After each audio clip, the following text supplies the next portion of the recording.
Jadi tahu-tahu dia tuh live mukbang makanin organ-organ terus diperlihatkan kepada para penumpang bis. Jadi itu pada melihat langsung gengs dengan mata kepala sendiri. Apa nggak horor? Hi everything, thank you udah ngeklik video ini dan selamat datang di Mrs. Things. Apa kabar dunia?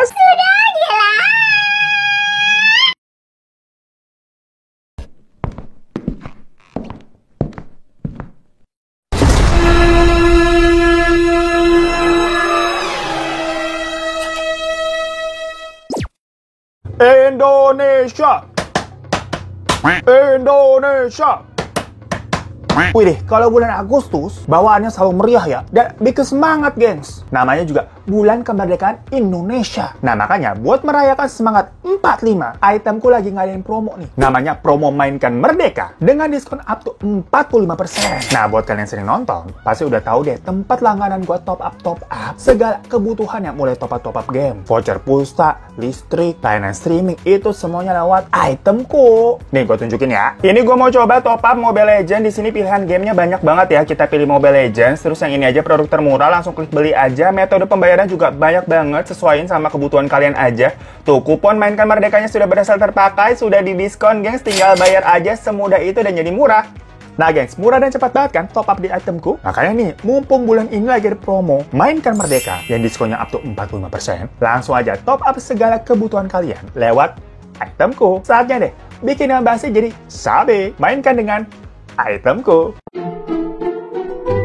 Gengs, biasanya kalau kita membahas sebuah kasus-kasus tentang tindak kejahatan, itu kan para pelakunya nih pasti ngumpet-ngumpet ya. Pokoknya gimana caranya nyari lokasi yang sepi deh kalau bisa, biar nggak ketahuan. Sama halnya misalkan kayak ngumpet-ngumpetin aib atau permasalahan keluarga, yang memang biasanya disimpan rapat-rapat, diomongin di kalangan internal aja, biar orang-orang luar nih jangan sampai tahu. Tapi di dunia yang sudah gila ini kan semuanya serba kebalik ya. Yang kayaknya kalau sekarang tuh seluruh dunia kalau bisa harus tahu. Kayak masalahnya lagi viral itu tuh kakak adik. Gatel banget mulut kita mau gosip ya. Tapi jangan ya, nggak usah ikut manas-manasin lo. Sosokan nih ada kakak adik kembar berantem, ya itu mah biasa. Namanya juga keluarga. Nggak usah heran-heran amat jadi orang. Kalau di teman cerita malah tuh ceritanya lebih heran-heran. Banyak malah yang saudara berantem sampai santet-santetan. Ih, takut. Sama juga nih takutnya kayak video kali ini, di mana si pelakunya terang-terangan melakukan kejahatan di dalam sebuah bis yang lagi ramai penumpang. Nah, emangnya kejahatan apa sih yang dia lakukan di dalam bis? Apakah nyopet, hipnotis orang, atau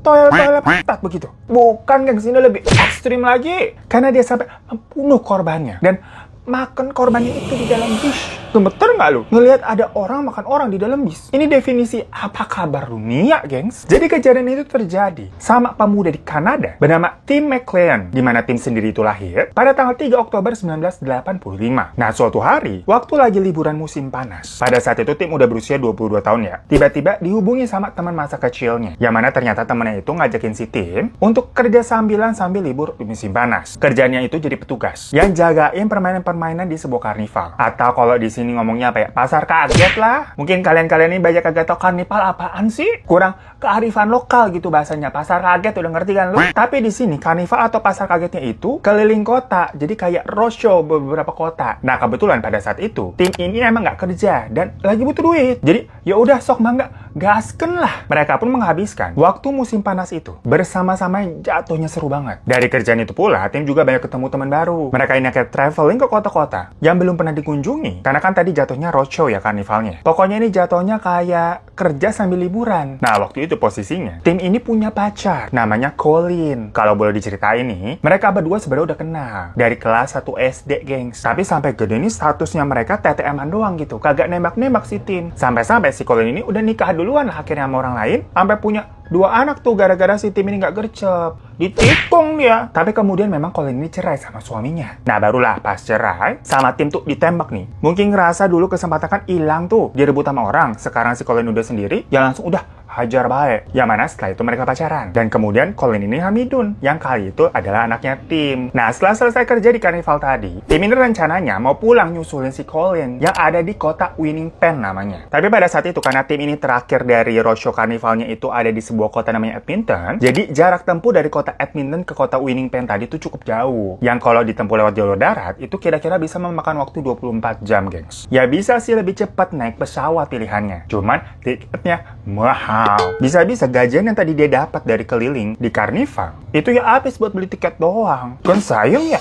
Ini bukan masalah pelit, ini masalah perhitungan. Ya udahlah, sebagai laki-laki nih, nggak apa-apa, udah duduk di bis, tepos-tepos dan di pantat. Yang penting nanti duitnya masih sisa banyak buat dibawa ke calon istri sama anaknya tuh. Akhirnya tim ini membeli tiket bis. Dia naik namanya nih bis Greyhound. Nah, Greyhound ini sendiri merupakan perusahaan bis antar kota yang memang beroperasi di Amerika sana. Ada juga di Meksiko dan Kanada, jadi cabang-cabangnya banyak. Mungkin kalau di sini apa ya, semacam bis Agra Mas atau Hibah Utama begitu. Udah terkenal, udah punya nama pokoknya. Ya udah, tengah malam tanggal 30 Juli 2008, bus Greyhound dengan nomor 1170 memulai perjalanan panjangnya tuh malam-malam, membawa tim dan penumpang lainnya dari kota Edmonton ke kota Winnipeg. Tapi sebelum kita cerita ke peristiwanya, kita cerita dulu lagi nih background dari si pelakunya, yaitu seorang pria bernama Vince Lee yang lahir di China tanggal 30 April 1968. Dimana ceritanya setelah lulus kuliah, pokoknya di tahun 2002, dia pindah ke kota Winnipeg dan kerja di sebuah gereja di sana. Lalu dia juga akhirnya menikah dengan seorang perempuan bernama Anna. Nah, kenapa si Vince ini kerjanya di gereja? Apakah karena dia ini religius banget? Jawabannya tidak. Karena kebetulan dia mempunyai keterbatasan dalam berbahasa Inggris. Soalnya kan dia perantau dari China ya. Jadi saat itu yang mau menerima bekerja hanya pihak gereja aja.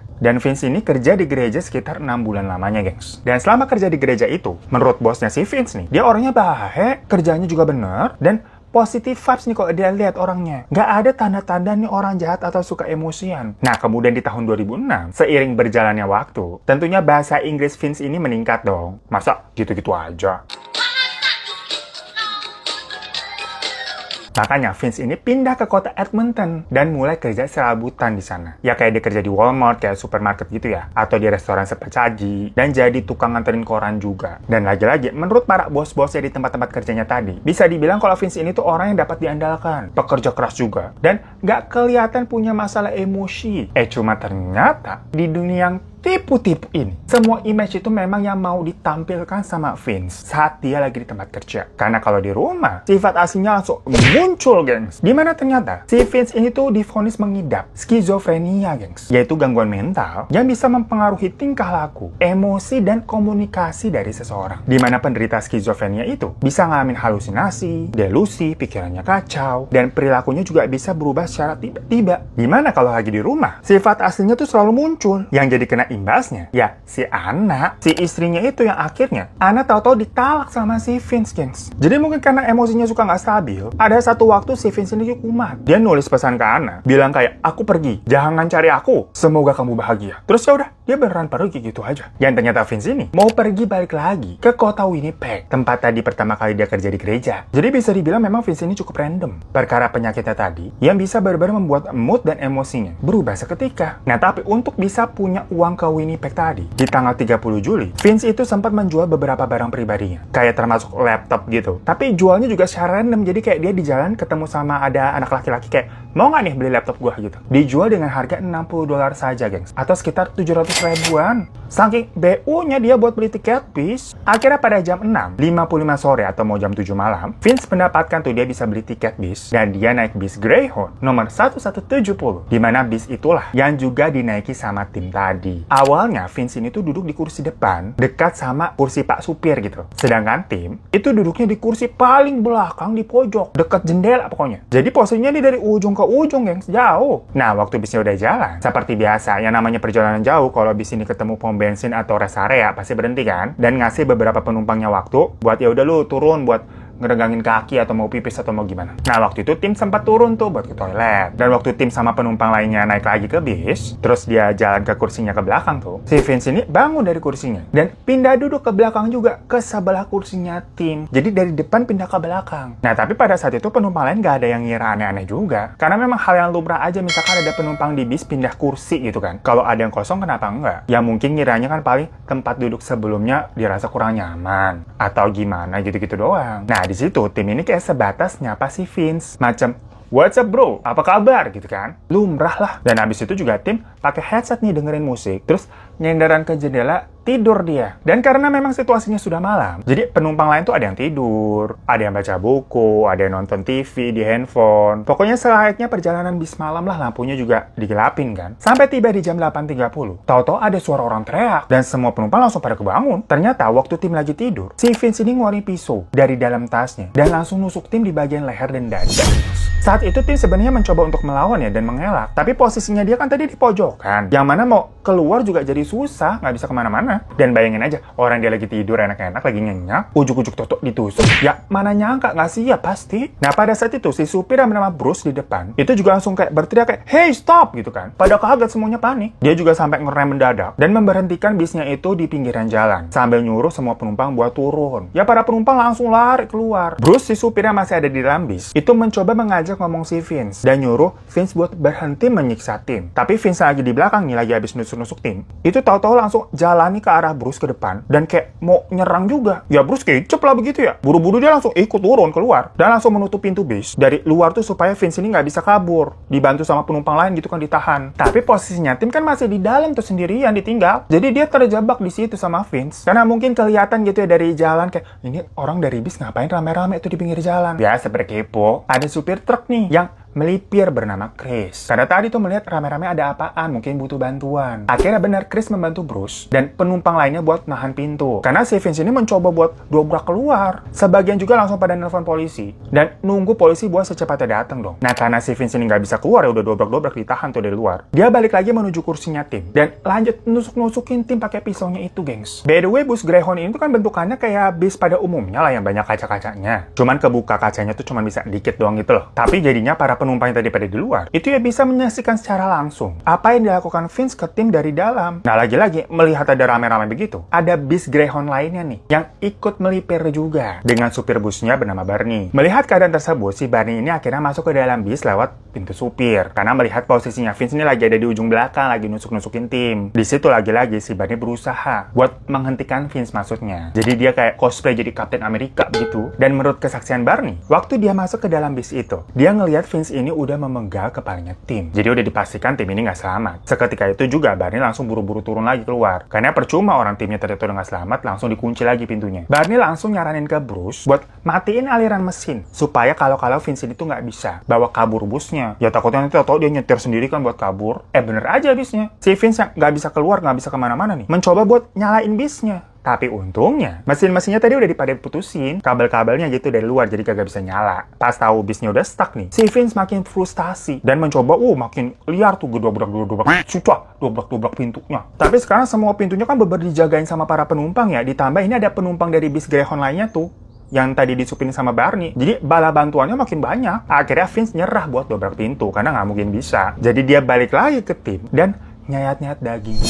Itu beberapa kejadian yang horor, chaos, dan absurd banget nggak sih? Nah akhirnya di jam 9 malam, polisi datang dengan pakai pengeras suara gitu memujuk Vince buat membuang pisaunya dari jendela dan lu keluar dari bis. Tapi di situ Vince malah teriak, "Gua bakal diam di dalam bis ini selamanya." Jadi kayak udah nggak jelas nih orang mau ngapain gitu. Udah bingung, dia udah dikepung. Malah akhirnya di situ si Vince ini ngeluarin semua organ-organ dari dalam tubuhnya tim, terus dipamerin gitu di kaca biar semua orang ini bisa ngeliat. Abis itu dia mukbang alias makan itu organ-organnya sama daging-dagingnya. Kebayang gak sih kalian? Lagi ngelihat kayak, lah tahu-tahu ada live show mukbang, tapi mukbangnya makan orang. Dan bener-bener soalnya si Vince ini kayak mondar-mandir di dalam bis, biar semua orang nih dari ujung ke ujung bisa ngelihat aksinya gitu sambil makan dan nenteng kepalanya tim, gengs. Apa kabar dunia? Makanya karena situasinya udah terlalu gak terkendali ya, serem banget. Semuanya diambil alih oleh kepolisian yang udah berjaga-jaga standby semua. Sementara para penumpang itu semua harus dievakuasi, langsung diangkut semua. Sampai di jam 1.20 dini hari, Vince ini tahu-tahu memecahkan salah satu kaca jendela di bagian belakang tuh dan berniat mau lompat kabur. Ya tapi kalian gak usah bingung ya, gengs. Si Vince ini emang udah dalam keadaan halu, niatnya mau kabur, tapi ya nggak mungkin orang sekali bis itu udah polisi dikepung, gimana caranya? Ya otomatis pas Vince keluar langsung dilumpuhkan, pakai sengatan listrik itu sama polisi. Nah pas lagi ditahan gitu kan, digencet sama polisi, semua isi kantong baju dari Vince kayak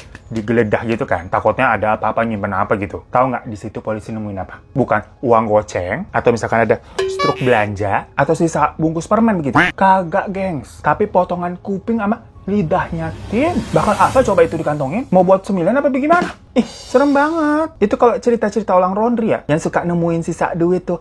Nemu di celana ada goceng lumayan. Alhamdulillah gitu. Tapi kalau di sini nyuci baju nemunya kuping sama lidah. Apa kagak pingsan itu orang laundrynya? Dan setelah ditahan, pengadilan pertama tuh dilakukan di tanggal 3 Maret di tahun 2009. Tapi di situ Vince tidak mau bertanggung jawab. Karena dia bilang, dia tahu nih sebenarnya kalau dia melakukan aksi kejahatan itu. Tapi dia tidak sepenuhnya sadar. Karena lagi-lagi dia itu mengidap skizofrenia. Jadi menurutnya itu bukan atas kendali dirinya. Dan menurut pengakuan Vince, waktu dia ngelihat tim ini masuk ke dalam bis waktu lagi habis dari toilet, ada suara yang ngebisikin dia kalau katanya tim akan membawa bahaya buat dia. Lalu waktu Vince ini duduk di sampingnya tim, katanya dia dengar suara dari Tuhan yang menyuruh dia buat membunuh tim. Kalau dia nggak melakukan hal itu, Vince yang bakal mati. Mohon maaf, dari situ aja udah halu total ya. Sampai kita mau cegukan. Kalau misalkan tim ini dikatakan membawa bahaya untuknya, ya lu turun aja sendiri dari bis. Ngapa jadi malah nyamperin duduk di sampingnya? Namanya lu mendatangi bahaya, Malik. Dan yang bikin orang pada kecewa dan marah juga, karena ia memang benar ya, si Vince ini mempunyai kondisi skizofrenianya tadi. Akhirnya diputuskan kalau dirinya itu tidak bisa dipenjara, melainkan harus dirawat di rumah sakit jiwa. Dan setelah beberapa tahun, akhirnya Vince ini dinyatakan sudah stabil. Ya udah, dia dikeluarin dan hidup bebas. Dimana pada bulan Februari tahun 2016, Vince mengubah namanya menjadi Will Becker untuk memulai hidup barunya. Ya menurut orang di sekitarnya ya, Vince atau nama barunya Will Becker nih, yang kita gak tahu dia udah bikin bubur merah putih belum lu sama tumpengan.